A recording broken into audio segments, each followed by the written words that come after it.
Hello viewers, আসসালামু আলাইকুম। আশা করি সবাই ভালো আছেন। আপনাদের দয়া আল্লাহর রহমতে আমি অনেকটা ভালো আছি। তো ভিউয়ার্স, বরাবরের মতো আজকে আপনাদের মাঝে আবার একটি বশীকরণ মন্ত্র নিয়ে আসলাম। তো এটি হচ্ছে অঙ্গজ্বালা বশীকরণ মন্ত্র। এই মন্ত্রের মাধ্যমে আপনি যে কোনো নারীর দেহ ভোগ করতে পারবেন। যে কোনো নারী, এক কথায় বিবাহিত হোক বা অবিবাহিত, বিবাহিত অবিবাহিত যে কোনো নারীর শরীরে জ্বালা উঠিয়ে আপনি তার দেহ ভোগ করতে পারবেন শুধুমাত্র এই মন্ত্রটি 9 বার পাঠ করে। তো এই মন্ত্রটি মাত্র 9 বার পাঠ করে কীভাবে আপনারা যে কোনো নারীর দেহ ভোগ করবেন বা আপনার হুকুমের গোলাম বানিয়ে ফেলবেন, আমি আপনাদেরকে ভিডিওর মধ্যে সব কিছু স্টেপ বাই স্টেপ বলে দেব। আপনারা ভিডিওটি প্রথম থেকে শেষ পর্যন্ত মনোযোগ সহকারে দেখতে থাকেন। আর যারা আমার চ্যানেলটি এখনও সাবস্ক্রাইব করেনি বা নতুন রয়েছেন, তারা অবশ্যই আমার চ্যানেলটি সাবস্ক্রাইব করেন এবং পাশে থাকা বেল বাটনটি বাজিয়ে দিন, যাতে করে পরবর্তীতে আমি নতুন কোনো ভিডিও আপলোড করলে আপনারা সঙ্গে সঙ্গে পেয়ে যান।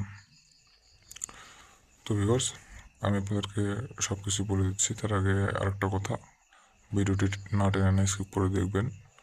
আর যারা কাজটি করতে চান, প্রকৃতপক্ষে কাজটি করতে চান, তারাই শুধু ভিডিওটি দেখেন। আর টেনে টেনে বা স্কিপ করে যদি দেখেন, তাহলে ভিডিওটি দেখার প্রয়োজন নেই। কারণ টেনে টেনে বা স্কিপ করে যদি দেখেন, তাহলে অনেক নিয়মকানুন মিস পড়বে। তখন আপনি কাজ করবেন কিন্তু কাজের ফলাফল পাবেন না। তো সেজন্য বলছি, যদি কাজ করার ইচ্ছা থাকে মনোযোগ সহকারে পুরো ভিডিও দেখেন, আর না হলে ভিডিওটি দেখার প্রয়োজন নাই, এখান থেকেই দেখা বাদ দিয়ে দেন। আর অনেকেই কমেন্ট বক্সে কমেন্ট করেন যে কাজটি করার জন্য আমাকে অনুমতি দেন। আমি আপনাদেরকে প্রত্যেকটা ভিডিওতে বলে দিই যে আলাদাভাবে অনুমতি চাওয়ার কোনো প্রয়োজন নাই। আমার ভিডিওতে একটি লাইক করে সুন্দর একটি কমেন্ট করবেন, আমি আমার অন্তরস্থল থেকে আপনাদেরকে অনুমতি দিয়ে দেব। তারপরেও অনেকেই অনুমতি দেন বলে কমেন্ট করেন। ঠিক আছে, গুরুর অনুমতি ছাড়া সব কাজের ফলাফল পাওয়া যায় না বা ফল পাবেন না। অনুমতি নিতে হবে, ঠিক আছে, আমি তো আপনাদেরকে বলে দিচ্ছি। তো এতে বোঝা যায় যে আপনারা ভিডিওটি পুরোপুরি দেখেন না, টেনে টেনে দেখেন, তাহলে নিয়ম মিস পড়বেই, কাজের ফলাফল তো পাবেনই না। এখানে আমাদেরকে দোষার কোনো লাভ নেই। তো ভিউয়ার্স, অনেক কথাই বলে দিলাম। যাই হোক, অনেক নারী আছে যাদের পিছনে এক কথায় আপনার উঠতে বসতে খাইতে ঘুমাইতে যে কোনো কাজ করতে গিয়ে আপনাদের তার কথা মনে পড়ে বা তাকে কাছে পেতে চান, কিন্তু কোনোভাবেই তাকে বলতে পারছেন না। তো আপনাদেরকে মুখে কোনো কিছু বলতে হবে না, শুধুমাত্র এই অঙ্গজ্বালা বশীকরণ মন্ত্রটি মাত্র 9 বার পাঠ করবেন।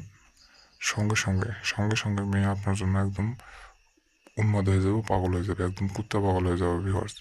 পাগলের মতো আপনার কাছে ছুটে চলে আসবে আপনার সাথে মিলন করার জন্য, সহবাস করার জন্য। যতক্ষণ না সে আপনার সাথে মিলন করতেছে ততক্ষণ সে স্থির হতে পারবে না। তার ভিতরের জন্য উত্তেজনা এতটাই বৃদ্ধি পাবে, ক্রমশ তার শরীরের ভিতরের উত্তেজনা বাড়তে থাকবে, যতক্ষণ না সে আপনার সংস্পর্শে আসতেছে বা আপনার সাথে মিলন করতেছে। তো ভিউয়ার্স, আমি আপনাদেরকে নিয়ম বলে দিচ্ছি আপনারা কীভাবে করবেন। তার আগে মন্ত্রের উচ্চারণটি আপনাদেরকে পড়ে শোনাচ্ছি, আপনারা মনোযোগ সহকারে শুনুন, কারণ মন্ত্র ভুল হলে কাজের ফলাফল পাবেন না। মনোযোগ সহকারে শুনুন, আমি পড়ে শোনাচ্ছি। ওম নম যক্ষিণী কামিনী বাগিনী অমুক নারী বর্ষ করি সাহা। তো এখানে অমুকের জায়গায় আপনারা শুধু আপনার কাঙ্ক্ষিত ব্যক্তিটির নাম বসিয়ে দেবেন। দেওয়ার পরে এটা হচ্ছে স্বয়ংসিদ্ধ মন্ত্র না, জাগ্রত করা নেই বা প্রাণ প্রতিষ্ঠা করা নেই। এই মন্ত্রটিতে প্রাণ প্রতিষ্ঠা করার জন্য বা জাগ্রত করার জন্য আপনাদেরকে 108 বার পাঠ করে নিতে হবে। নেওয়ার পরে এটা স্বয়ংসিদ্ধ হয়ে যাবে, জাগ্রত হয়ে যাবে। তারপরে আপনারা এটাকে প্রয়োগ করতে পারবেন। এটা প্রয়োগ করার উপযোগী হয়ে উঠবে 1008 বার পাঠ করার পরে। তারপরে আপনারা শনিবার অথবা মঙ্গলবার, এই 2টা দিনের মধ্যে যে কোনো একটা দিন বেছে নেবেন। নেওয়ার পরে আপনারা আপনার কাঙ্ক্ষিত ব্যক্তিটির সামনে গিয়ে মাত্র 9 বার পাঠ করবেন। মাত্র 9 বার পাঠ করবেন, বিবাহের সাথে সাথে কাজের ফলাফল পেয়ে যাবেন। মেয়ে আপনার জন্য একদম পাগল হয়ে যাবে।